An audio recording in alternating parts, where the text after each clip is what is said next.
చక్రీయ నిరుద్యోగం అంటే cyclical unemployment. ఇది కూడా ఎక్కువ డెవలప్డ్ కంట్రీస్లో సంభవిస్తుంది. చక్రీయ నిరుద్యోగం అంటే వ్యాపార చక్రాల వల్ల సంభవించే నిరుద్యోగమే చక్రీయ నిరుద్యోగం. వ్యాపార చక్రాలంటే ఆర్థిక మాంద్యము, తిరోగమనము, పురోగమనము, సౌభాగ్యం అని 4 చక్రాలు, ట్రేడ్ సైకిల్స్ ఉంటాయి ఎకానమీలో. మనిషి జీవితం ఎలా చక్రంలాగా తిరుగుతుందో ఆర్థిక వ్యవస్థ కూడా ఒక చక్రంలాగా పనిచేస్తుంది. ఎగ్జాంపుల్, ఆర్థిక మాంద్యం వచ్చిందనుకోండి ఎకానమీలో. మరి ఆర్థిక మాంద్యం అనేది వచ్చిందనుకోండి, ఎలా ఉంటుంది అనేది ఒక్కసారి చూస్తే, ఆ ఆర్థిక మాంద్యం వస్తుందంటేనే మనం తలుచుకుంటేనే భయం అవుతుంది. అమెరికాలో 1929-30లో ఆర్థిక మాంద్యం వచ్చింది.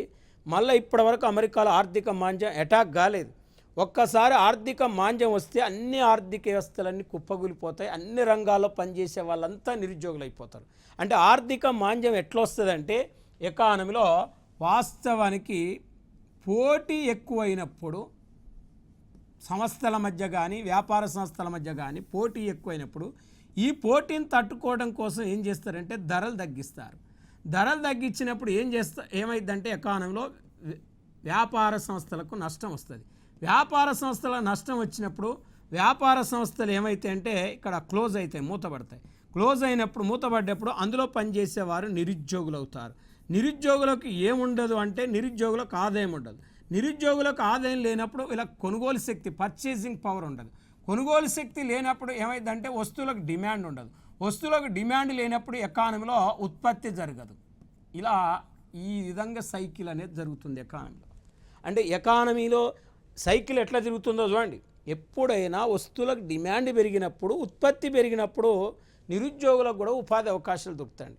ఇక్కడ అసలు నిరుద్యోగులకు ఆదాయం లేనప్పుడు, కొనుగోలు శక్తి లేనప్పుడు, డిమాండ్ లేనప్పుడు, ఉత్పత్తి లేనప్పుడు మళ్ళీ ఇక్కడ ఏమైందంటే ఉన్న వ్యాపార సంస్థలు మూతపడతాయి. ఒక్క రంగంలో సంభవించిన ఆర్థిక మాంద్యం ఎకానమీలో ఏమవుతుందంటే అన్ని రంగాలకు పాకుతూ ఉంటుంది.